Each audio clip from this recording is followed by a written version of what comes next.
ಅಜ್ಞಾನತಿಮಿರಚ್ಛೇದಂ ಬುದ್ಧಿಸಂಪತ್ಪ್ರದಾಯಕಂ ವಿಜ್ಞಾನವಿಮಲಂ ಶಾಂತಂ ವಿಜಯಾಖ್ಯಗುರುಂ ಭಜೆ.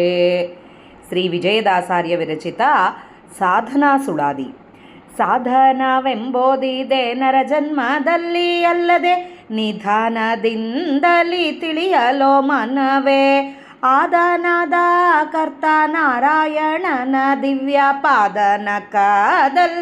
ಪಾದನಖದಲ್ಲಿದ್ದ ಗುಣವೇ ಕೇಳಿ ಆರಾಧನೆ ಮಾಳ್ಪ ಉಪಾಯವೆಲ್ಲ ನಿಧಾನ ಮೊದಲಾದ ಕಾಯ ಬಂದಾಗ ಸಂಪಾದನೆ ಪುಣ್ಯ ಉಂಟೆ ಎನಿತಾದರೂ ಓದನಗೋ ಸುಗ ವಿಚಿತ್ರ ತತ್ವಂಗಳು ಕ್ರೋಧ ನರರ ಬಳಿಗೆ ಪೋಗಿ ಕೊಂಡಾಡಿ ದೂರಾರಾಧನ ತಂದು ಕಾಲವನ್ನು ಕಳೆವೆ.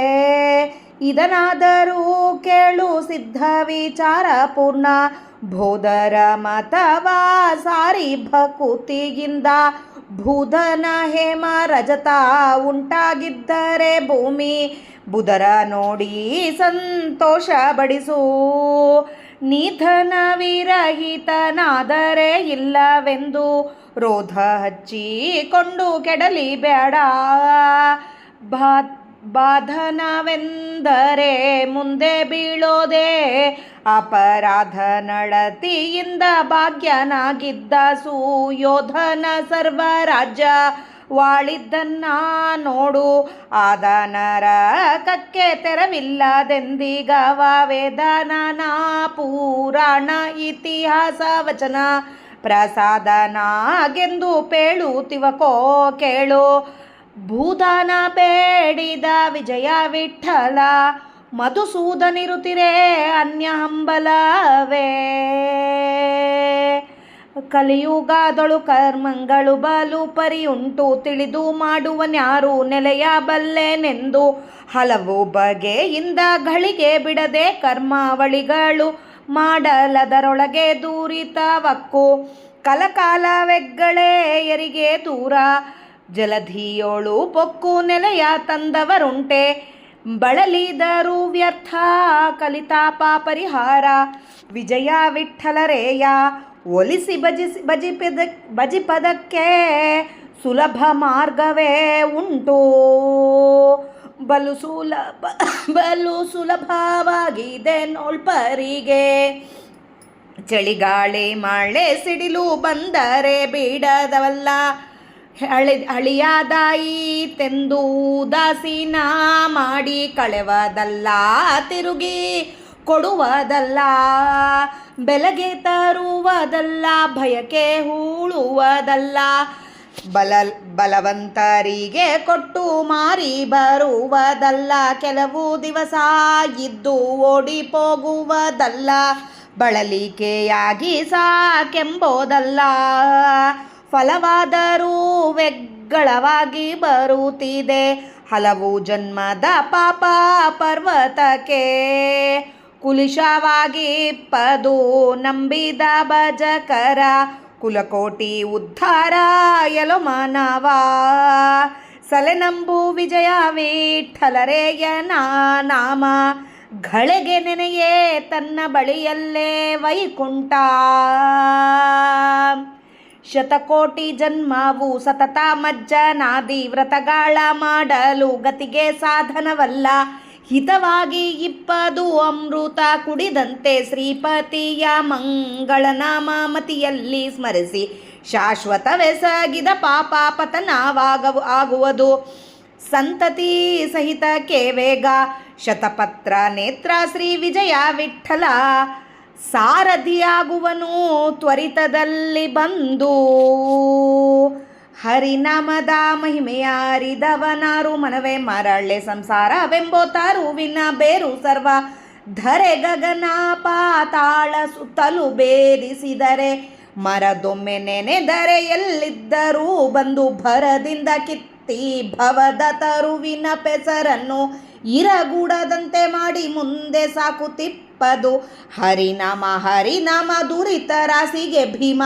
ಹರಿನಾಮ ಒಂದಕ್ಕೆ ಅನಂತ ಬಗೆ ಕರ್ಮ ಸರಿ ಭಾರವು ಕಾಣೋ ಇದಕ್ಕೆ ಸಂಶಯವ್ಯಾಕೆ. ಹರಿನಾಮವೇ ತೊರೆದು ಕರ್ಮ ಮಾಡಲು ದೋಷ. ಕರಗದು ಕರಗದು ಹಿಮ್ಮೆಟ್ಟಿ ಪೋಗದು ಹರಿನಾಮದಲ್ಲಿ ಪ್ರೀತಿಗಿಟ್ಟು ಕರ್ಮವ ತೊರೆದರೆ ಪಾಪಲೇಶವಿಲ್ಲ ಫಲವಕ್ಕು ಸುರಗುರು ವಿಜಯ ವಿಠಲರೇಯನ ನಾಮ ಸ್ಮರಿಸಿದ ಮನಜಂಗೆ ಸ್ಥಿರವೆನ್ನು ಜ್ಞಾನ ಭಕ್ತಿ. ಮನವೇ ಈ ಜನುಮ ತಪ್ಪಿದ ಮೇಲೆ ಆವ ಸಾಧನವು ನಿಶ್ಚಯವಿಲ್ಲ, ವಿಜಯ ವಿಠಲನ್ನ ಕಾಣೋ. ಮನವೇ ಈ ಜನುಮ ತಪ್ಪಿದ ಮೇಲೆ ಆವ ಸಾಧನವು ನಿಶ್ಚಯವಿಲ್ಲ, ವಿಜಯ ವಿಠಲನ್ನ ಕಾಣೋ. ಮಧ್ವಾಂತರ್ಗತ ಶ್ರೀಕೃಷ್ಣಾರ್ಪಣಮಸ್ತು. ಜಯ ವಿಜಯರಾಯ. ಹರೇ ಶ್ರೀನಿವಾಸ. ಇವತ್ತು ನಾವು ಶ್ರೀ ವಿಜಯದಾಸಾರ್ಯ ವಿರಚಿತ ಸಾಧನಾ ಸುಳಾದಿಯ ಅರ್ಥ ತಿಳಿಯಲು ಪ್ರಯತ್ನ ಮಾಡೋಣ. ಮಾನವ ದೇಹ ಬರುವುದು ದುರ್ಲಭ. ಈ ಶರೀರ ತಪ್ಪಿದರೆ ಮುಂದಾವ ಸಾಧನನೇ ಇಲ್ಲ. ಎಷ್ಟು 84 ಲಕ್ಷ ಯೋನಿಗಳಲ್ಲಿ ಬಿದ್ದು ಬಂದ ಮೇಲೆ ನಾವು ಈ ಜನ್ಮಕ್ಕೆ ಬಂದಿದ್ದೀವಿ. ಮನುಜ ಶರೀರದಿಂದಲೇ ಸಕಲ ಸಾಧನ. ವೃಧಾ ಕರ್ಮ ಮಾರ್ಗಕ್ಕೆ ಬೀಳದೆ ಶ್ರೀಹರಿಯ ನಾಮಾಮೃತವನ್ನು ಸವಿಯಿರಿ ಅಂತ ಹೇಳೋ ಸುಳಾದಿ. ಸಾಧನವೆಂಬೋದಿದೆ ನರಜನ್ಮದಲ್ಲಿ ಅಲ್ಲದೆ ನಿಧಾನದಿಂದಲೇ ತಿಳಿಯಲೋ ಮನವೇ. ಸಾಧನ ಎಂಬುದು ಜನ್ಮದಲ್ಲಿ ಆಗೋದು. ಇದನ್ನು ನಿಧಾನವಾಗಿ ತಿಳ್ಕೊ. ಕತ್ತಿ, ನಾಯಿ, ಹಂದಿಯಾಗಿ ಹುಡ್ತೀವಿ ನಾವು, ಇಲ್ಲ ಕ್ರಿಮಿ ಕೀಟಕಾಗಿ ಹುಡ್ತೀವಿ. ಆವಾಗ ಏನು ಜ್ಞಾನನೇ ಇರೋದಿಲ್ಲ. ಇಷ್ಟು ನಮಗೆ ಇದನ್ನು ನಾವು ತಿಳ್ಕೋಬೇಕು. ಈ ಸಾಧನ ಮಾಡಬೇಕು ಈ ಜನ್ಮ ಬಂದಾಗೆ ಎಂಬುದು ತಿಳ್ಕೋಬೇಕು. ಈ ಜನ್ಮ ಬಂದಾಗೆ ಜ್ಞಾನ ಅದನ್ನೂ ನಮಗೆ ಮಧ್ವ ಮತದಲ್ಲಿ ಹುಟ್ಟಿಸಿ ಇಷ್ಟು ಜ್ಞಾನ ಕೊಟ್ಟಿದ್ದಾನೆ ದೇವರು ಅಂತಂದ ಮೇಲೆ ಅದನ್ನು ತಿಳ್ಕೋಬೇಕು. ನರಜನ್ಮ ಬಂದಾಗೆ ಈ ಸಾಧನ ಎಂಬುದು ಮಾಡಬೇಕು ಅಂತ. ಆದ ನಾದ ಕರ್ತ ನಾರಾಯಣನ ಅನಾದಿಯಿಂದ ಕರ್ತನಾಗಿದ್ದ, ಅವನೊಬ್ಬನೇ ಕರ್ತನಾಗಿದ್ದ, ಅವನೊಬ್ಬನೇ ಎಲ್ಲ ಸ್ವತಂತ್ರನಾಗಿದ್ದ ಆ ನಾರಾಯಣನ ದಿವ್ಯ ಪಾದದೊಳಗೆ ಆ ನಖ ಉಗುರು, ಪಾದದ ನಖ, ಆ ಪಾದದ ನಖದಲ್ಲಿದ್ದ ಗುಣವನ್ನು ಕೇಳು. ಆ ನಖದ ಗುಣನ್ನು ವರ್ಣಿಸ್ಲಿಕ್ಕೆ ಪ್ರಯತ್ನ ಮಾಡು. ಅದನ್ನು ತಿಳ್ಕೊ. ಆರಾಧನೆ ಮಾಡ್ಪ ಉಪಾಯವಿಲ್ಲ. ಅದನ್ನು ತಿಳ್ಕೊಂಡು ದೇವರ ಕಾಲಿಗೆ ಬಿದ್ದರೆ ಸಾಕು. ಅದೇ ಉಪಾಯ. ನಿಧಾನ ಮೊದಲಾದ ಕಾಯ ಬಂದಾಗ, ಇಂತಹ ಕಾಯ ಬಂದಾಗ ಸಂಪಾದನೆ ಪುಣ್ಯ ಉಂಟೆ ಇನಿತಾದರೂ. ಇನ್ನು ಬೇರೆ ಇದು ದೇಹ ಬಿಟ್ಟು ಬೇರೆ ಯಾವುದಾದ್ರೂ ಬಂದೆ ದೇವರ ಪಾದಕ್ಕೆ ಬೀಳಬೇಕು ಎಂಬೋ ಯೋಚನೆನೇ ಕೊಡೋದಿಲ್ಲ ಸ್ವಾಮಿ. ಎದಕ್ಕಂದರೆ ಅವಾಗ ಜ್ಞಾನನೇ ಇರೋದಿಲ್ಲ. ಅದಕ್ಕೆ ಪುಣ್ಯ ಉಂಟೆ ಇನಿತಾದರೂ ಸ್ವಲ್ಪ ಆದರೂ ಪುಣ್ಯ ಇರುತ್ತೇನು. ಈಗ ನಾವೇನು ಮಾಡ್ತಾ ಇದ್ದೀವಿ? ಓದನ ಗೋಸುಗ ವಿಚಿತ್ರ ತತ್ವಂಗಳು ಕ್ರೋಧ ನರರ ಬಳಿಗೆ ಹೋಗಿ ಕೊಂಡಾಡಿ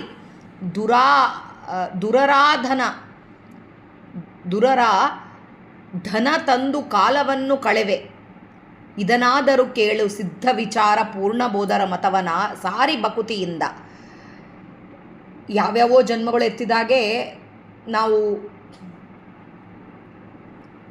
ಕೊಂಡಾಡಿ ಯಾರನ್ನ ಹತ್ರ ಹೋಗಿ ಏನೋ ಹೊಡ್ಕೊಂಡು ಅವು ಜಗಳ ಆಡಿ ಅಲ್ಲಿಂದ ತೊಗೊಂಬಂದು ತಿಂದು ಇವಾಗೆ ಇದೇ ಜನ್ಮ ಮನುಷ್ಯ ಜನ್ಮ ಆದರೆ ಕೂಡ ಎಲ್ಲೋ ಯಾವುದೋ ಒಂದು ಕಳ್ಳಾಗಿ ಹುಟ್ಟಿದ್ವೆ, ಸುಳ್ಳಾಗಿ ಹುಟ್ಟಿದ್ವೆ, ಎಲ್ಲೋ ಯಾರನ್ನೋ ಹೊಡ್ಕೊಂಡು ಬಡ್ಕೊಂಡು ಬಂದು ಆ ರೊಕ್ಕ ತೊಗೊಂಡು ಬಂದು ಆ ಕಾಲವನ್ನು ಕಳೀತಾ ಇರ್ತೀವಿ. ಇದನ್ನು ತಿಳ್ಕೊ. ಸಿದ್ಧ ವಿಚಾರ ನಾವು ಯಾವ ರೀತಿ ಬಂದಿದ್ದೀವಿ? ಪೂರ್ಣಬೋಧರ ಮತದ ಸಾರಿ ಭಕುತಿಯಿಂದ ಪೂರ್ಣಬೋಧರ ಮತದಲ್ಲಿ ಬಂದಿದ್ದೀವಿ. ಇದೇ ಮಾನವ ಜನ್ಮ ಬಂದು ಎಷ್ಟೋ ಕಳ್ಳರು ಸುಳ್ಳರು ಎಷ್ಟು ಜನ ಇರ್ತಾರೆ, ಹೊಡೆದು ಬಡ್ದು ರೊಕ್ಕ ಸಂಪಾದನೆ ಮಾಡೋರು ಇರ್ತಾರೆ. ಅದಲ್ಲಾರ್ದಾಗಿ ನಾವು ಒಂದು ಒಳ್ಳೆ ಮಧ್ವ ಮತದಲ್ಲಿ ಬಂದಿದ್ದೀವಿ. ಭೂ ಧನ ಹೇಮ ರಜತ ಉಂಟಾಗಿದ್ದರೆ ಭೂಮಿ ಬುಧರ ನೋಡಿ ಸಂತೋಷಪಡಿಸು. ನಿನಗೆ ಭೂಮಿ ಇದೆ, ಧನ ಇದೆ, ಹೇಮ ಇದೆ, ರಜತ ಇದೆ, ಬಂಗಾರ ಬೆಳ್ಳಿ ಎಲ್ಲ ಇದೆ. ಭೂಮಿ ಬುಧರ ಅಂದರೆ ಬ್ರಾಹ್ಮಣರಿಗೆ ಬಡವರಿಗೆ ಕೊಟ್ಟು ಸಂತೋಷಪಡಿಸುವವರಿಗೆ ನಿನಗೆ ಇದ್ದರೆ. ನೀ ಧನವಿರಹಿತನಾದರೆ ಇಲ್ಲವೆಂದು ರೋಧ ಹಚ್ಚಿಕೊಂಡು ಕೆಡಲಿಬೇಡ. ನಿನ್ನ ಹತ್ರ ರೊಕ್ಕ ಇಲ್ಲ ಇದ್ದಾಗೆ ದಾನಗಳು ಮಾಡು. ಇದೆ ಅಂಥೇಳಿ ಬರೇ ನಾನು ನನ್ನ ಸಲುವಾಗೆ ಅಂತ ಇಟ್ಕೊಂಡು ನಾನು ಆರಾಮಾಗಿರಬೇಕು ಅಂಥೇಳಿ ಈ ಥರ ಇರಬೇಡ, ಎಲ್ಲರಿಗೆ ದಾನ ಧರ್ಮಾದಿಗಳನ್ನು ಮಾಡು. ಅದೇ ನಿನ್ನ ಹತ್ರ ರೊಕ್ಕ ಇಲ್ಲ, ಧನ ಇಲ್ಲ, ಅವಾಗೆ ಹಚ್ಚಿಕೋಬೇಡ, ಅದನ್ನು ರೋಧನ ಮಾಡಬೇಡ, ಕೆಡಲಿಬೇಡ. ಧನವೆಂದರೆ ಮುಂದೆ ಬೀಳೋದು. ಅಪರಾಧ ನಡತೆಯಿಂದ ಭಾಗ್ಯನಾಗಿದ್ದ, ಕೆಲವು ಅಪರಾಧಗಳು ಮಾಡಿದವರಿಗೆ ಬಾ ಅಂದರೆ ಬಂದು ರೊಕ್ಕ ಬೀಳ್ತದಂತೆ. ಈ ಸುಯೋಧನ ಇದ್ದಾನೆ, ಎಷ್ಟು ಕೆಟ್ಟ ಕೆಲಸಗಳು ಮಾಡ್ಯಾನ ದುರ್ಯೋಧನ. ಅವನು ಸರ್ವ ರಾಜ್ಯವನ್ನು ಆಳಿದ, ಆದರೆ ಆಮೇಲೆ ನರಕಕ್ಕೆ ಹೋದ್ನ, ಇಲ್ಲ ಅಂದನ್ ತಮಸ್ಸಿಗೆ ಹೋದ ಅವನು. ಅಂದರೆ ರೊಕ್ಕ ಇದ್ರೇನೇ ಅಂತಲ್ಲ, ಇದ್ದಾಗ ಹರಿಯ ನಾಮಸ್ಮರಣೆ ಮಾಡ್ತಾ ಎಲ್ಲರಿಗೆ ದಾನಾದಿಗಳನ್ನು ಮಾಡು. ಇಲ್ಲ ಅಂದರೆ ಮಿಡುಕ್ತಾ ಕೂಡಬೇಡ. ಬಾ ಅಂದರೆ ಇಂಥವೆಲ್ಲ ಕೆಟ್ಟ ಕೆಲಸ ಮಾಡಿದವರಿಗೆ ಬರುತ್ತೆ ರೊಕ್ಕ, ಆದರೆ ಅಂಥದ್ರಲ್ಲಿಂದ ಅಂದನ್ ತಮಸ್ಸಿಗೆ ಹೋಗ್ತೀವಿ. ಆಗಲಿ ದೇವರ ನಾಮಸ್ಮರಣೆ ಮಾಡಲಾರ್ದಾಗ ಏನೇ ಬಂದರೂ ಅದು ದಂಡ ಅಂತ ಅರ್ಥ. ವೇದ ನಾನಾ ಪುರಾಣ ಇತಿಹಾಸ ವಚನ, ಇದೆಲ್ಲ ವೇದ ನಾನಾ ಪುರಾಣ ಇತಿಹಾಸ ವಚನ. ಇದು ಪ್ರಸಾದನಾಗೆಂದು ಪೇಳುತ್ತಿವಕೋ ಕೇಳು, ದೇವರ ನಾಮಸ್ಮರಣೆ ಮಾಡು ಅಂತ ಹೇಳ್ತಾ ಇದ್ದಾವೆ. ಭೂದಾನ ಬೇಡಿದ ವಿಜಯ ವಿಠಲ, ಭೂದಾನ ಬೇಡಿದಾನೆ ನಮ್ಮಪ್ಪ. ಯಾರು? ವಾಮನ ರೂಪಿ ಪರಮಾತ್ಮ ಭೂಮಿನ ದಾನ ಕೇಳಿದಾನೆ. ಅಂತಾತನ್ನ ನೀನು ನೆನೆಸು. ಮಧುಸೂದನ ನಿರುತಿರೆ ಅನ್ಯ ಹಂಬಲ, ಇದ್ದ ಮೇಲೆ ನಮಗೆ ಭೂದಾನ, ಹೀಗೆ ಇರ್ಲಕ್ಕೆ ಭೂಮಿ ಬೇಕು. ವಾಮನನ್ನು ನೆನೆಸು, ವರಾಹನ್ನ ನೆನೆಸಿದರೆ ಎಲ್ಲೋ ಒಂದು ಕಡೆ ಜಾಗ ಕೊಡ್ತಾನೆ, ಇರ್ಲಕ್ಕೆ ಕೊಡ್ತಾನೆ. ದೇವರ ನಾಮಸ್ಮರಣೆ ಬಿಟ್ಟು ಮಾತ್ರ ಇರಬೇಡ ಅಂತ ಹೇಳ್ತಾ ಇದ್ದಾರೆ. ನಾಮಸ್ಮರಣೆ ಭಾಳ ಮಾಡ್ತಾನೇ ಇರಬೇಕು ಅಂತ ಹೇಳ್ತಾರೆ. ಕಲಿಯುಗದೊಳು ಕರ್ಮಗಳು ಬಲುಪರಿಯುಂಟು. ಕಲಿಯುಗದೊಳಗೆ ಕರ್ಮಗಳು ಭಾಳ ಇದ್ದಾವೆ. ತಿಳಿದು ಮಾಡುವನ್ಯಾರು ನೆಲೆಯಬಲ್ಲನೆಂದು. ಎಷ್ಟೊಂದು ಕರ್ಮಗಳಿದ್ದಾವೆ, ಅದನ್ನು ತಿಳ್ಕೊಂಡು ಮಾಡಬೇಕು. ಹಲವು ಬಗೆಯಿಂದ ಗಳಿಗೆ ಬಿಡದೆ ಕರ್ಮಾವಳಿಗಳು ಮಾಡಲದರೊಳಗೆ ದುರಿತವಕ್ಕು ಕಲಕಾಲ ಬೆಗ್ಗಳೆಯರಿಗೆ ದೂರ. ನಾವು ಕರ್ಮಗಳು ಮಾಡ್ತಾ ಇರ್ತೀವಿ. ದೇವರ ಪೂಜೆ ನಿತ್ಯ, ಮಡಿಲೆ ಅಡಿಗೆ, ದೇವರ ನೈವೇದ್ಯ, ದೇವರಿಗೆ ಎಲ್ಲ ಮಾಡ್ತಾ ಇರ್ತೀವಿ. ಆದರೂ ಇಷ್ಟು ಬಿಡಲಾರ್ದಾಗಿ ಕರ್ಮಗಳು ಮಾಡಿದರೆ ಕೂಡ ಅದರೊಳಗೆ ಕೂಡ ದುರಿತಗಳು ಬರ್ತಾವಂತೆ. ಎದಕ್ಕೆ ಅಂದರೆ ನಾನು ಮಾಡಿದೆ ಎಂಬೋ ಅಹಂಕಾರ ಬರುತ್ತೆ ಅಲ್ಲಿ. ಈ ಥರ ಮಾಡಿದರೆ ಯಾವ ಥರ ಇದೆ ಅಂದರೆ, ಜಲನಿಧಿಯೊಳು ಪೊಕ್ಕು ನೀರಿನಾಗೆ ಹೋಗಿ ನೆಲನ್ನ ತೊಗೊಂಡು ಬರ್ತೀನಿ ಅಂತ ಅನ್ಲಕ್ಕೆ ಬರುತ್ತೇನಾ? ಬರೋದಿಲ್ಲ. ಬಳಲಿದರೂ ವ್ಯರ್ಥ. ನೀರು ಒಳಗೆ ಹೋಗಿ ಅಲ್ಲಿಂದ ನೆಲನ್ನು ನಾ ಮೇಲೆ ತೊಗೊಂಬರ್ತೀನಿ ಎಂಬುದು ವ್ಯರ್ಥ, ಅದು ಆಗೋದಿಲ್ಲ. ಒಳಗೆ ಹೋಗಿ ಜಲದ ನಿಧಿಯೊಳಗೆ ಹೋಗಿ ಅದು ನೆಲ ತಂದವರು ಉಂಟೆ, ಬಳಲಿದರೂ ವ್ಯರ್ಥ, ಅದನ್ನು ವೇಸ್ಟ್.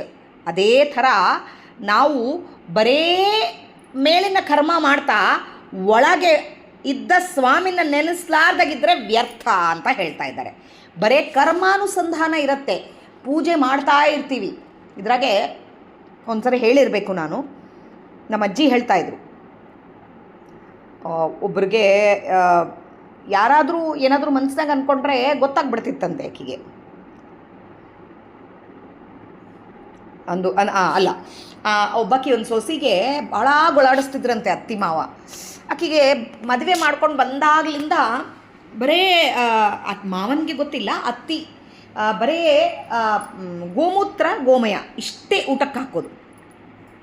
ಅದು ತಿಂದು ತಿಂದು ತಿಂದು ಸರ್ವಜ್ಞಾನ ಬಂದುಬಿಡುತ್ತಂತೆ ಆಕೆಗೆ. ಅದು ತಿನ್ನೋದು ಇದು ದೇವರಿಗೆ ನೈವೇದ್ಯ ಮಾಡಿರೋದು ಅಂತ ಹೇಳ್ತಿದ್ಲಂತೆ ಅವ್ರ ಅತ್ತಿ. ಅದು ತಿನ್ನೋದು ಸ್ವಾಮಿ ನೀನೇ ತಿಂದ ಮೇಲೆ ನಾನು ತಿನ್ನಲಾರ್ದಾಗೇನು ಅಂಥೇಳಿ ತಾನು ತಿಂದುಬಿಡ್ತಿದ್ಲಂತೆ. ಹಾಗೆಯೇ ತಿನ್ನೋದು ಅದನ್ನೇ, ಸ್ವಾಮಿ ನೀನು ತಿಂದಿದ್ದಪ್ಪ, ನೀನು ತಿನ್ನಿಸ್ತಾ ಇದ್ದೀಯಪ್ಪ, ಇದೇ ರುಚಿಯಪ್ಪ, ನಾಲಿಗೆ ಒಳಗೆ ನೀನಿದ್ದು ಸ್ವೀಕಾರ ಮಾಡ್ತಾ ಇದ್ದೀಯಪ್ಪ, ಹೀಗೆ ಹೇಳ್ಕೊತಾ ಹೇಳ್ಕೊತಾ ಹೇಳ್ಕೊತಾ ಆಕೆ ತಿಂದು ತಿಂದು ಆಕೆ ಜ್ಞಾನ ಬೆಳ್ಕೊತಾ ಹೋಯ್ತು. ಒಂದ್ಸರಿ ಅವ್ರ ಮಾವ ದೇವರಿಗೆ ಅಭಿಷೇಕ ಮಾಡ್ತಾ ಇದ್ದಾರೆ, ದೇವ್ರ ಕಟ್ಟಿ ಮೇಲೆ ಕೂತು. ಯಾರೋ ಬಂದ್ರಂತೆ, ನಿಮ್ಮ ಮಾವನವ್ರು ಇದ್ದಾರೇನು ಅಂಥೇಳಿ. ಅದನ್ನ ಅಭಿಷೇಕ ಮಾಡೋ ಕಾಲಕ್ಕೆ ನಿನ್ನೆ ಚಪ್ಪಲಿ ಕಟ್ಟಾಗಿತ್ತು ನಂದು, ಅದನ್ನು ಚಪ್ಪಲಿ ಶಾಪ್ನಾಗೆ ಕೊಟ್ಟು ಬಂದಿದ್ದೀನಿ, ಅವನು ಹೊಲ್ದಾನ ಇಲ್ಲ ಅಂತ ಆಲೋಚನೆ. ನೋಡ್ರಿ, ನಾವು ಪೂಜೆ ಮಾಡ್ತಾ ಇರ್ತೀವಿ, ನಮ್ಮ ಮನಸ್ಸು ಎಕ್ಕಡೆ ಹೋಗ್ತಾ ಇರುತ್ತೆ. ದೇವರಿಗೆ ಅಭಿಷೇಕಕ್ಕೆ ನೀರು ಹಾಕೋ ಕಾಲಕ್ಕೆ ಚಪ್ಪಲಿ ಕಡೆ ದ್ಯಾಸ. ಇದು ಹೋಯ್ತಂತೆ. ಹೋದಾಗೆ ಅಕ್ಕಿ ಅಲ್ಲಿ ನಿಂತ್ಕೊಂಡಾಗೆ ನಿಮ್ಮ ಮಾವನವ್ರು ಇದ್ದಾರಾ ಅಂದರೆ ಇಲ್ಲ ಚಪ್ಪಲಿ ಅಂಗಡಿಗೆ ಹೋಗಿದ್ದಾರೆ ಅಂತ ಹೇಳಿದ್ಲಂತೆ. ಅಂದರೆ ಎಷ್ಟು ಇದು ನೋಡ್ರಿ, ಕರ್ಮ ಮಾಡ್ತಾ ಇದ್ದಾನೆ, ನಿತ್ಯ ದೇವರ ಪೂಜೆ ಮಾಡ್ತಾನೆ. ಆದರೆ ಮನಸ್ಸು ಚಪ್ಪಲಿ ಹತ್ರ ಹೋಯಿತು. ಈಕಿ ನಿತ್ಯ ದೇವರ ನಾಮಸ್ಮರಣೆ ಮಾಡ್ತಾ ಇದ್ದಾಳೆ. ಈಕಿನ ಮನಸ್ಸು ಆತ ಎಲ್ಲಿ ಹೋಗಿದ್ದಾನೆ ಎಂಬುದು ತಿಳ್ಕೊಂಡಿಂಗಾಯಿತು. ಅದಕ್ಕೆ ನಾವು ಬರೇ ಕರ್ಮ ಮಾಡೋದು ಅಲ್ಲ, ದೇವರ ನಾಮಸ್ಮರಣೆ ಬಿಟ್ಟು ಕರ್ಮ ಮಾಡಿದರೆ ಅದರೊಳಗೆ ಏನೂ ಬರೋದಿಲ್ಲ, ಅದು ವ್ಯರ್ಥ ಅಂತ ಹೇಳ್ತಾರೆ. ಕಲಿತಾಪವನ್ನು ಪರಿಹಾರ ಮಾಡೋ ನಮ್ಮ ವಿಜಯ ವಿಠ್ಠಲ ಒಲಿಸಿ ಭಜಿಸಿದಕ್ಕೆ, ಆತನ್ನು ಒಲಿಸಿ ಭಜಿಸಿದರೆ ಸಾಕು, ಸುಲಭ ಮಾರ್ಗ. ಆತನ್ನು ಒಲಿಸಿ ಭಜಿಸೋದು ಭಾಳ ಸುಲಭ ಮಾರ್ಗ ಅಂತ ಹೇಳ್ತಾರೆ. ಬಲು ಸುಲಭ ಸುಲಭವಾಗಿದೆ ನೋಳ್ಪರಿಗೆ, ಭಾಳ ಸುಲಭ ಅಂತೆ. ಏನು ಸುಲಭ? ಚಳಿ, ಗಾಳಿ, ಮಳೆ, ಸಿಡಿಲು ಬಂದರೆ ಬಿಡೋದಿಲ್ಲ. ಈ ನಮಗೇನಾದರೂ ಬೇಕಾಯಿತು, ಚಳಿ ಆಯಿತು, ಏನಾದರೂ ಈಗ ನಮಗೆ ಕರೆಂಟ್ ಹೋಗ್ಬಿಡ್ತದ, ಚಳಿ ಗಾಳಿ ಬಂತು ಕರೆಂಟ್ ಹೋಯಿತು, ಆ ಥರ ಬಿಟ್ಟು ಹೋಗಲ್ಲಂತೆ. ಚಳಿ ಬಂದರು, ಗಾಳಿ ಬಂದರು, ಮಳೆ ಬಂದರು, ಸಿಡಿಲು ಬಿದ್ದರು ಬಿಡಲ್ಲ. ಹಳೇದಾಯಿತು ಅಂತ ಉದಾಸೀನ ಮಾಡಲ್ಲ, ಅಂದರೆ ಅದನ್ನು ಕಳೆಯೋದಿಲ್ಲ, ತಿರುಗಿ ಕೊಡೋದಲ್ಲ, ಎಲ್ಲೋ ಹೋಗಿ ಇಷ್ಟಕ್ಕೆ ಅಂತ ಬೆಲೆ ಕೊಟ್ಟು ತರೋದಲ್ಲ, ಭಯಕ್ಕೆ ಹೂಳುವುದಲ್ಲ,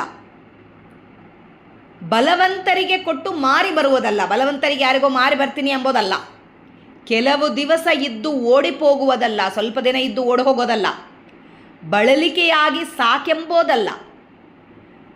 ಇಷ್ಟೊಂದು ಆಗ್ಬಿಟ್ಟಿದೆಪ್ಪ, ನಂಗೆ ಬಳಲಿಕೆ ಆಯಿತು ಸಾಕು ಅಂತ ಹೇಳಕ್ಕೂ ಇಲ್ಲ. ಫಲವಾದರೂ ವೆಗ್ಗಳವಾಗಿ ಇದರಿಂದ ಫಲ ಮಾತ್ರ ವೆಗ್ಗಳವಾಗಿ ಬರ್ತಾ ಇದೆ. ಹಲವು ಜನ್ಮದ ಪಾಪಗಳು ನಮಗೆ ಪರ್ವತ ರೂಪದಲ್ಲಿ ನಮ್ಮ ಪಾಪಗಳಿದೆ. ಅದಕ್ಕೆ ಕುಲಿಶವಾಗಿಪ್ಪದು ನಂಬಿದ ಬಕ್ಕುತರ. ಅದಕ್ಕೆ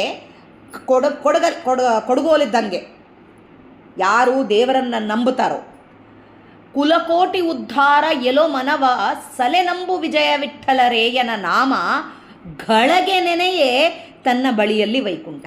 ಅಂದರೆ ಇದು ಏನು ಹೇಳ್ತಾ ಇದ್ದಾರೆ? ಬಲು ಸುಲಭ, ದೇವರ ನಾಮಸ್ಮರಣೆ ಬಲು ಸುಲಭ. ಚಳಿ, ಗಾಳಿ, ಮಳಿ, ಬಿಸಿಲು ಏನು ಬಂದರೂ ಕೂಡ ದೇವರ ನಾಮಸ್ಮರಣೆ ಬಿಡೋದು ಬೇಕಿಲ್ಲ. ಹಳೇದಾಯಿತು ದೇವರ ನಾಮಸ್ಮರಣೆ ಅಂತ ಉದಾಸೀನ ಮಾಡೋದಿಲ್ಲ, ಅದೇ ನಾಮಸ್ಮರಣೆ ಮಾಡ್ತಾ ಇರಬೇಕು. ಕಳೆವದಲ್ಲ, ತಿರುಗಿ ಕೊಡುವುದಲ್ಲ. ಅದನ್ನೇನು ಕಳೆದು ಹೋಗ್ತದ ಅಂತ ಚಿಂತೆ ಮಾಡೋದಿಲ್ಲ ದೇವರ ನಾಮಸ್ಮರಣೆಗೆ, ಮತ್ತು ಕೊಡೋದಿಲ್ಲ. ಎಲ್ಲೋ ಹೋಗಿ ಕೊಂಡ್ಕೊಂಡು ಬರ್ತೀವಿ ಅಂತ ಇಲ್ಲ, ಹೆದರಿಕೆಯಿಂದ ಯಾರಿಗೋ ಕೊಟ್ಟು ಬಿಡ್ತೀವಿ ಅಂತ ಇಲ್ಲ, ಬಲವಂತರಿಗೆ ಮಾರ್ತೀವಿ ಅಂತ ಇಲ್ಲ. ನಾಮಸ್ಮರಣೆ ಎಂಬುದು ಕೆಲವು ದಿವಸ ಇದ್ದು ಹೋಗ್ಬಿಡೋದಲ್ಲ, ಸಾಕು ಅಂತ ಅನಿಸೋದೇ ಇಲ್ಲ ದೇವರ ನಾಮಸ್ಮರಣೆ. ಇದರ ಫಲ ವೆಗ್ಗಳವಾಗಿದೆ. ಎಷ್ಟು ಫಲ ದೇವರ ನಾಮ ನಿತ್ಯಾನುಸಂಧಾನದರೊಳಗೆ. ಬಾಯಿಲಿಂದ ಮಾತಾಡ್ತಾ ಇದ್ದೀವಿ, ಅಪ್ಪ ಸ್ವಾಮಿ ನೀ ಮಾತಾಡಿಸ್ದಿ, ನಾ ಮಾತಾಡಿದ್ನೋ? ಒಂದು ಕ್ಷಣ ನೀನು ಬಿಟ್ಟರೆ ನಾನು ಏನು ಮಾತಾಡ್ತೀನಪ್ಪ? ಒಂದು ನಿಮಿಷ ನೀನು ಒಳಗೆ ನಿಂತು ಮಾತಾಡಬೇಡ ಅಂದರೆ ಆಗೋಯ್ತಲ್ಲಪ್ಪ. ಅಲ್ಲಿ ಹೇಳಿಸಿದೆ ನೀನು ಸುಳಾದಿ, ನಾನು ಹೇಳ್ತಾ ಇದ್ದೀನಪ್ಪ. ಇದ್ರಾಗೆ ನನಗೆ ಅರ್ಥಾನುಸಂಧಾನ ಬರಲಿಲ್ಲ, ನನಗೆ ಬರಲಿಲ್ಲಲ್ಲ, ನೀನು ಹೇಳಿಸ್ಲಿಲ್ಲಪ್ಪ ಅಲ್ಲಿ. ಇದು ನಿಮಿಷಕ್ಕೆ ಆತನ್ನು ನಂಬುತ್ತಾ ಇದ್ದರೆ ನಮಗೆ ನಮ್ಮ ಪರ್ವತದಷ್ಟು ಪಾಪಗಳೆಲ್ಲದಕ್ಕೆ ಕೊಡಲಿದ್ದಂಗೆ ಆಗತ್ತೆ. ಅದನ್ನು ಕಡ್ದು ಬಿಡ್ತಾನೆ ದೇವರು. ಕುಲಕೋಟಿ ಉದ್ಧಾರ ಎಲೋ ಮನವ, ಕುಲಕೋಟಿ ಉದ್ಧಾರ ಮಾಡ್ತದ ಈ ಹರಿಯ ನಾಮಸ್ಮರಣೆಯಿಂದ. ವಿಜಯ ವಿಠ್ಠಲರೇಯನ ನಾಮಸ್ಮರಣೆ, ಅದನ್ನು ನಂಬು. ಗಳಿಗೆ ನೆನೆಯೇ, ನೀನು ಈ ಥರ ಗಳಿಗೆ ನೆನೆಸಿದ್ರೆ, ಪೂರ್ಣ ವಿಶ್ವಾಸದಿಂದ ನೆನೆಸಿದರೆ ನಿನ್ನ ಬಗಲಾಗೆ ವೈಕುಂಠ, ನಿನ್ನ ಹತ್ರನೇ ವೈಕುಂಠ ಬರುತ್ತೆ. ನಿನ್ನ ಸುತ್ತು ದೇವರಿದ್ದಾನೆ, ವಿರಾಟ ರೂಪದಿಂದ ಸುತ್ತೂ ಇದ್ದಾನೆ, ಒಳಗೆ ಇದ್ದಾನೆ. ಇದನ್ನು ನೀನು ಕ್ಷಣಕ್ಕೆ ನೆನೆದರೆ ಅದೇ ವೈಕುಂಠ ಆಗತ್ತೆ ಅಂತ ಹೇಳ್ತಾ ಇದ್ದಾರೆ ವಿಜಯದಾಸರು. ಇನ್ನು ಮುಂದಿನ ಆಡಿಯೋದಲ್ಲಿ ನೋಡೋಣ. ಹರೀಶ್ ಹರಿಯ ನಾಮ ನೆನೆದರೆ ಸಾಕು, ನಮ್ಮ ಪರ್ವತದಷ್ಟು ಪಾಪಗಳು ಕೊಚ್ಚಿ ಹೋಗ್ತವೆ ಅಂತೇಳಿ ವಿಜಯದಾಸರು ಹೇಳಿದರು. ಇವಾಗ ಅಟ್ಟತಾಳದೊಳಗೆ ಶತಕೋಟಿ ಜನ್ಮವು ಸತತ ಮಜ್ಜನಾದಿ ವ್ರತಗಳು, ಕೋಟ್ಯಾನುಗಟ್ಟಲೆ ಜನ್ಮಗಳಲ್ಲಿ ಎಲ್ಲೆಲ್ಲಿ ನದಿ ಸ್ನಾನ ಮಾಡಬೇಕು, ಎಲ್ಲೆಲ್ಲಿ ನದಿಗಳಿದ್ದಾವೋ ಸಮುದ್ರಗಳಿದ್ದಾವೋ ಅಲ್ಲೆಲ್ಲ ಹೋಗಿ ಸತತ ಮಾಡ್ತಾ ಇದ್ದೀರಿ. ಆಮೇಲೆ ವ್ರತಗಳು ಇವೇನು ಮಾಡಿದರೆ ಕೂಡ ಮೋಕ್ಷಕ್ಕೆ ಸಾಧನವಲ್ಲ, ಗತಿಗೆ ಸಾಧನವಲ್ಲ. ಹಿತವಾಗಿ ಇಪ್ಪದು ಅಮೃತ ಕುಡಿದಂತೆ ಶ್ರೀಪತಿಯ ಮಂಗಳನಾಮ. ಮಂಗಳನಾಮ ಸ್ಮರಣೆ, ದೇವರ ನಾಮಸ್ಮರಣೆ ಅಮೃತವಾಗಿ ಇರುತ್ತೆ, ಶಾಶ್ವತ. ಅದು ಮತಿಯಲ್ಲಿ ಸ್ಮರಿಸಿ ಮನಸ್ಸಿನಾಗೆ ನಿಮಿಷಕ್ಕೆ ಸ್ವಾಮಿ ಒಳಗೆ ನಿಂತು ಮಾಡ್ತಾ ಇದ್ದಿ, ಒಳಗೆ ನಿಂತು ಮಾಡಿಸ್ತಾ ಇದ್ದಿ, ಅವ್ರೊಳಗೆ ನಿಂತು ಬಯಸ್ತಾ ಇದ್ದಿ, ಇವ್ರೊಳಗೆ ನಿಂತು ಹೊಗಳಿಸ್ತಾ ಇದ್ದಿ, ಅವರು ಉಪನ್ಯಾಸ ಹೇಳ್ತಾ ಇದ್ದಾರೆ, ಅವ್ರೊಳಗೆ ನಿಂತು ಎಷ್ಟು ಚಲೋ ಹೇಳಿಸ್ತಾ ಇದ್ದೀಯಪ್ಪ. ಇದು ನನ್ನ ಕಿವಿಯಲ್ಲಿ ಬೀಳಾರ್ದಾಗಿ ಏನೋ ಬೇರೆ ಕಡೆ ಹೋಗೋ ಥರ ಮಾಡ್ತಿದ್ದೀಯಲ್ಲೋ ಸ್ವಾಮಿ, ನನ್ನ ಮನಸ್ಸು ಬೇರೆ ಕಡೆ ನೀನೇ ಕರ್ಕೊಂಡು ಹೋಗ್ತಾ ಇದೆಯಪ್ಪ. ಹೀಗೆ ನಿಮಿಷಕ್ಕೆ ನಾವು ನೆನೆಸಿದರೆ ಮಂಗಳನಾಮ ಮತಿಯಲ್ಲಿ ಸ್ಮರಿಸಿ ಶಾಶ್ವತವೆಸಗಿದ ಪಾಪ, ಎಷ್ಟು ಪಾಪ ನಮ್ಮದು ಶಾಶ್ವತವಾಗಿ ಎಷ್ಟೊಂದು ವರ್ಷದಿಂದ ಇದ್ದ ಪಾಪಗಳು, ಎಷ್ಟೊಂದು ಜನ್ಮಗಳಲ್ಲಿಂದ ಇದ್ದ ಪಾಪಗಳು ಪತನವಾಗುವುದು ಸಂತತಿ ಸಹಿತಕ್ಕೆ ವೇಗ. ಪತನ ಆಗ್ಬಿಡ್ತದ, ನಮಗೊಂದೇ ಅಲ್ಲ ನಮ್ಮ ಮುಂದಿನ ಪೀಳಿಗೆಗಳಿಗೆ ಕೂಡ ಹೋಗ್ಬಿಡ್ತದ. ಅದೆಲ್ಲ ಅಂದರೆ ಮನೆಯಲ್ಲಿ ಇದ್ದು ನಾವು ನಾಮಸ್ಮರಣೆ ಮಾಡ್ತಾ ಇದ್ದಾಗೆ ಅದು ಮತ್ತು ಮುಂದಿನ ಪೀಳಿಗೆಗೂ ಕೂಡ ಅದೇ ಅಭ್ಯಾಸ ಆಗತ್ತೆ. ಮಕ್ಕಳಿಗೆ ಊಟಕ್ಕೆ ಬಡಿಸೋ ಕಾಲಕ್ಕೆ ಅದೇ ಹೇಳ್ತಾ ಕತೆಗಳು, ದೇವರ ನಾಮಸ್ಮರಣೆ ಬಗ್ಗೆ ಹೇಳ್ತಾ ಊಟಕ್ಕೆ ಬಡಿಸಿದರೆ, ಅವ್ರು ಊಟ ಮಾಡೋ ಕಾಲಕ್ಕೆ, ಅವ್ರನ್ನ ಮುದ್ದಾಡೋ ಕಾಲಕ್ಕೆ ಒಳಗೆ ಕೃಷ್ಣ ಇದ್ದಾನೆ ಅಂತ ಅಂದ್ಕೊಂಡು ನಾವು ಮುದ್ದಾಡಿದರೆ ಅವರೊಳಗೆ ಕೂಡ ಒಳ್ಳೆ ಗುಣಗಳು ಬರ್ತಾವೆ. ಪತನವಾಗ್ತದ ಎಲ್ಲ ಪಾಪಗಳೆಲ್ಲ. ಶತಪತ್ರ ನೇತ್ರ, ಶತಪತ್ರ 1000 ಪತ್ರಗಳು, ನೇತ್ರ ಅಂದರೆ ಕಮಲದ ನೇತ್ರ ಇದ್ದವನು ಶ್ರೀ ವಿಜಯ ವಿಠಲ ಸಾರಥಿಯಾಗುವನು ತ್ವರಿತದಲ್ಲಿ ಬಂದು. ನಮ್ಮ ಸಾರಥಿ ಈ ಅರ್ಜುನನಿಗೆ ಸಾರಥಿಯಾಗಿ ಎದಕ್ಕೆ ಬಂದಿದ್ದಾನೆ? ಎಲ್ಲದಕ್ಕೂ ಸ್ವಾಮಿ ಇದ್ದಾನೆ ಅಂತ ನಂಬುತ್ತಾ ಇದ್ದ ಅರ್ಜುನ. ಎಷ್ಟೊಂದು ಸೈನ್ಯ ಕೊಡ್ತೀನಿ ಅಂದರೆ ಕೂಡ ಬೇಡ ಅಂದ. ದೇವರನ್ನಂತ್ರ ಬಂದಾಗೆ ಏನು ಬೇಡ ಅಂದ, ನೀನು ಬಿಟ್ಟು ಬೇರೆ ಬೇಡ ಅಂದ. ಅದು ನಮಗೆ ಬರಬೇಕು. ನಮ್ಮ ಹತ್ರ ಒಂದು ದೇವರು ನಿನಗೆ ಇದು ಕೊಡ್ತೀನಿ ಅಂತಂದರೆ ನಮಗೆ ಅದು ಬೇಕು ಅಂತೀವಿ, ನಿನ್ನ ಬಿಟ್ಟು ಬೇರೆ ಎಲ್ಲ ಕೊಡು ಅಂತ ಕೇಳ್ತೀವಿ ನಾವು. ಎದಕ್ಕಂದರೆ ಕಲಿಕಾಲ, ನಮಗೆ ಭಾಳ ಆಸೆ ಈ ಸಂಸಾರದ ವ್ಯಾಮೋಹ. ಅದಕ್ಕೆ ನಮ್ಮ ಸಾರಥಿ ಆಗ್ತಾನೆ, ತ್ವರಿತದಲ್ಲಿ ಓಡಿ ಬಂದು ಆತನ ನಾಮಸ್ಮರಣೆ ಸದಾ ಮಾಡಿದರೆ. ಹರಿನಾಮದ ಮಹತ್ವ ಅಷ್ಟಿದೆ ಅಂತ ಹೇಳ್ತಾ ಇದ್ದಾರೆ. ಹರಿನಾಮದ ಮಹಿಮೆಯ ಅರಿದವನಾರು ಮನವೇ. ಯಾರಪ್ಪ ಹರಿನಾಮದ ಮಹಿಮೆಯನ್ನು ಅರಿತವರು? ಮರಳೆ ಸಂಸಾರವೆಂಬ ತರುವಿನ ಬೇರು ಸರ್ವಧರೆ ಗಗನ ಪಾತಾಳ ಸುತ್ತಲೂ ಭೇದಿಸಿದರೆ. ಮರೆದೊಮ್ಮೆ ನೆನೆದರೆ ಎಲ್ಲಿದ್ದರೂ ಬಂದು. ಈ ಸಂಸಾರದೊಳಗೆ ಮರಳೆ ಸಂಸಾರವೆಂಬೋ ತರುವಿನ ಬೇರು. ಈ ಸಂಸಾರ ಅಂಬೋದು ಒಂದು ಬೇರು, ಅದು ಇವಾಗಲಿಂದ ಮತ್ತು ಅದು ಬರ್ತಾ ಇರ್ತದೆ. ಅದು ಹಾಗೆ ಒಂದು ಗಿಡದ ಬೇರಿದ್ದಂಗೆ ಗಗನ ಪಾತಾಳದವರೆಗೆ ಹೋಗ್ಬಿಡ್ತದೆ. ಅಂದರೆ ನಾವು ಅಷ್ಟು ಆಸೆ ಸಂಸಾರದೊಳಗೆ ಬಿದ್ದು ಬಿಡ್ತೀವಿ ನಾವು. ಅದರೊಳಗೆ ಎಷ್ಟು ಗಾಢವಾಗಿ ಆ ಸಂಸಾರದೊಳಗೆ ಬಿದ್ದರೆ ಕೂಡ ಮರಿಲಾರ್ದಾಗಿ ಒಮ್ಮೆ ಸ್ವಾಮಿನ ನೆನೆಸಿದರೆ ಎಲ್ಲಿದ್ದರೂ ಬಂದು ಭರದಿಂದ ಆ ಸಂಸಾರ ಅಂಬೋ ಆ ಭವ ಅದರೊಳಗೆ ಏನು ಸಿಕ್ಕಕ್ಕೊಂಬಿಟ್ಟಿದ್ದೀವೋ ಅದರಲ್ಲಿಂದ ಕಿತ್ತಿ ತೆಗಿತಾನೆ ನಮ್ಮನ್ನು. ತರುವಿನ ಪೆಸರನ್ನು ಇರಗೂಡದಂತೆ ಆ ಸಂಸಾರ ಆ ಭವ ಬಂಧನದೊಳಗೆ ನಮ್ಮನ್ನು ಇರುಗೂಡಿಸ್ಲಾರ್ದಾಗಿ ಮುಂದೆ ಸಾಕ್ತಾನೆ ನಮ್ಮನ್ನು. ಹರಿನಾಮ ದುರಿತ ರಾಶಿಗೆ ಭೀಮ. ಹರಿನಾಮ ಯಾರಿಗೆ ದುರಿತ ರಾಶಿಗಳು, ಈ ಪಾಪಗಳಿಗೆ ಭಯಂಕರವಾಗಿ ಕಾಣಿಸ್ತವಂತೆ. ಹರಿನಾಮ ಸ್ಮರಣೆ ಮಾಡ್ತಾ ಇದ್ದರೆ ಭಯಂಕರವಾಗಿ ಕಾಣಿಸ್ತವೆ ಪಾಪಗಳಿಗೆಲ್ಲ ಹೆದರ್ಕೊಂಡ್ಬಿಡ್ತವೆ. ಎಲ್ಲ ಎಲ್ಲರೂ ಹೆದರ್ಕೊಂಡ್ಬಿಡ್ತಾರೆ. ಅದಕ್ಕೆ ಹರಿನಾಮ ದುರಿತ ರಾಶಿಗೆ ಭೀಮ. ಹರಿನಾಮ ಒಂದಕ್ಕೆ ಅನಂತ ಬಗೆ ಕರ್ಮ. ಹರಿನಾಮ ಒಂದು ಮಾಡಿದರೆ ನಿತ್ಯ ಹರಿನಾಮ ಸ್ಮರಣೆ. ಹರಿನಾಮ ಅಂತಂದರೆ ಏನೋ ಒಂದು ದಿವಸ ನಾವೆಲ್ಲ ಅದೇ ಮಾಡೋದು. ಬೆಳಗ್ಗೆದ್ದುಗಳಿಗೆ ಸಂಧ್ಯಾ ವಂದನಾದಿ ಕಾರ್ಯಕ್ರಮಗಳು, ಗಂಡಸು ಮಕ್ಕಳಾದರೆ ಹೆಣ್ಮಕ್ಳಾದರೆ ಗುರುಮಂತ್ರಾದಿಗಳನ್ನು ಮುಗಿಸ್ಕೊಂಡ್ಬಿಟ್ವೆ ಅಂದರೆ ಆಗೋಯ್ತು ಬೆಳಗಿನ ಹರಿನಾಮ. ಸಂಜೆಗೆ ಒಂದಿಷ್ಟು ದೀಪ ಹಚ್ಚಿಟ್ಟು ಒಂದಿಷ್ಟು ಅರ್ಶಿನ ಕುಂಕುಮ ಏರಿಸಿ ಒಂದೋ ಎರಡೋ ನಮಗೆ ಬಂದಿದ್ದು ಹೇಳ್ಕೊಂಬಿಟ್ರೆ ಇವತ್ತಿಂದು ಸಾಧನೆ ಮುಗೀತು. ಅದು ಅಲ್ಲ ಹರಿನಾಮ ಸ್ಮರಣೆ ಅಂದರೆ. ಹರಿನಾಮ ತೊರೆದು ಕರ್ಮ ಮಾಡಲು ದೋಷ. ಈ ಹರಿನಾಮ ಒಂದಕ್ಕೆ ಅನಂತ ಬಗೆಗಳು. ಏನು ಕರ್ಮಗಳು ಮಾಡಿದರೆ ಕೂಡ ನಿತ್ಯ ನಿಮಿಷಕ್ಕೆ ಹರಿನಾಮ ಸ್ಮರಣೆ ಮಾಡಿದರೆ ಅದಕ್ಕೆ ಎಷ್ಟು ಕರ್ಮಾದಿಗಳು. ನೀನು ನಿತ್ಯ ದೇವರ ಪೂಜೆ ಮಾಡು, ನಿತ್ಯ ಮಡಿಲಿ ಅಡುಗೆ ಮಾಡು, ನಿತ್ಯ ಇದು ಮಾಡು, ಅದಕ್ಕೆ ಸಮಾನವಾಗಿ ಹರಿನಾಮ ಸ್ಮರಣೆ. ಅದು ಎಂಥ ಹರಿನಾಮ ಸ್ಮರಣೆ, ನಿಮಿಷ ನಿಮಿಷ ಘಳಿಗೆಯಲ್ಲಿ ಮಾಡುವ ಪ್ರತಿ ಕೆಲಸದಲ್ಲಿ ಸ್ವಾಮಿ ನಿಂತು ನಮಗೆ ಸಂತೋಷ ಕೊಡ್ತಾ ಇದ್ದಾನೆ. ಅವನ ನಿಂತು ಕೊಟ್ಟರೆ ಆ ಸಂತೋಷ ಅನುಭವ ಮಾಡಲಿಕ್ಕೆ ನಮಗಾಗೋದು.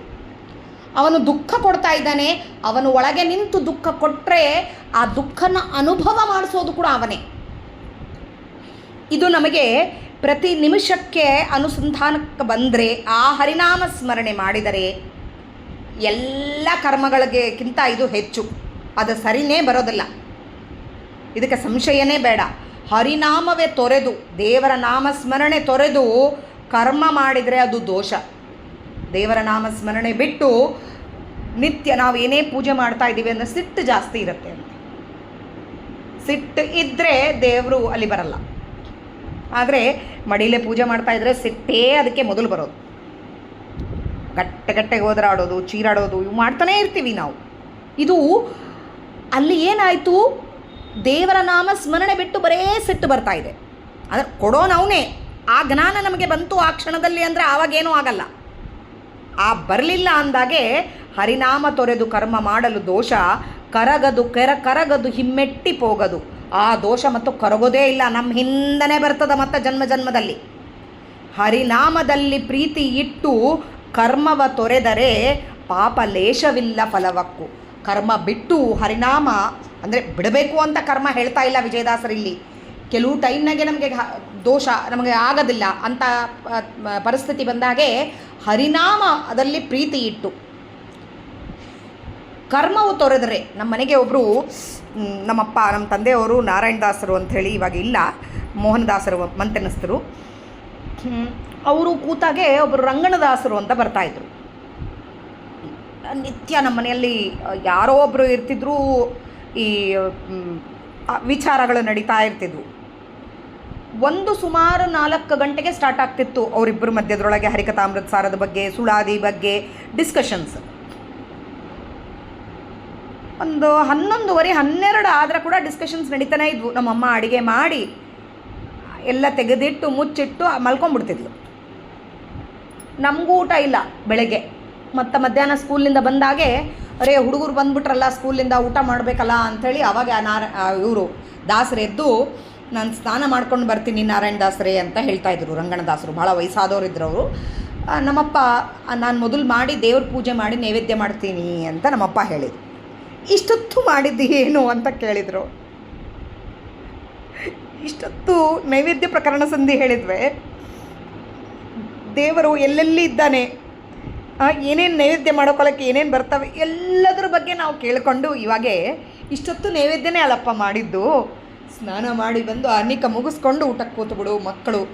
ಮಕ್ಕಳೊಳಗೆ ಇದ್ದದ್ದು ಕೃಷ್ಣ ಹಶುವೆ ಅಂತ ಇದ್ದಾನೆ ಅಂತ ಹೇಳಿದರು. ಅದು ಇವಾಗ ನೆನಪಾಗತ್ತೆ. ಭಾಳ ಚಿಕ್ಕವರಿದ್ವಿ ನಾವು ಅವಾಗೆ.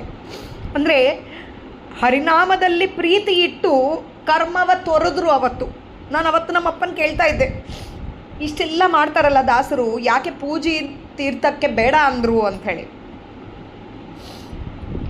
ಸಾಲಿಗ್ರಾಮ ತೀರ್ಥ ತೊಗೊಲಿಲ್ಲ ಅವತ್ತು. ಸುದರ್ಶನ ಸುಮ್ಮನೆ ನೀರು ಹಾಕಿದ್ರು, ತೊಗೊಂಡ್ಬಿಟ್ರು ಅಷ್ಟೇ. ಇಷ್ಟೊತ್ತು ಮಾಡಿದ್ದ ದೇವರ ನಾಮಸ್ಮರಣೆ ಎಲ್ಲ ಪೂಜನೆ ಅಂತ ಹೇಳಿದರು ಅವರು. ಹರಿನಾಮದಲ್ಲಿ ಪ್ರೀತಿ ಇಟ್ಟು ಆ ಕರ್ಮವ ತೊರೆದ್ರು. ಅಲ್ಲಿ ಪಾಪ ಲೇಷವೂ ಇರಲಿಲ್ಲ. ಇದಕ್ಕಂದರೆ ಅವರ ಯೋಗ್ಯತೆ ಜಾಸ್ತಿ ಇತ್ತು. ಸದಾ ದೇವರ ನಾಮಸ್ಮರಣೆ. ನಾವು ಹುಡುಗರು ಬಂದರೆ ಕೂಡ ಒಳಗೆ ಸ್ವಾಮಿ ಇದ್ದಾನೆ, ಹಸಿವೆ ಅಂತ ಇದ್ದಾನೆ ಅಂತ ಹೇಳ್ತಾ ಇದ್ರು. ಅಂದರೆ ಎಷ್ಟು ಅನುಸಂಧಾನ ಇತ್ತು ನೋಡ್ರಿ ಅವ್ರಿಗೆ.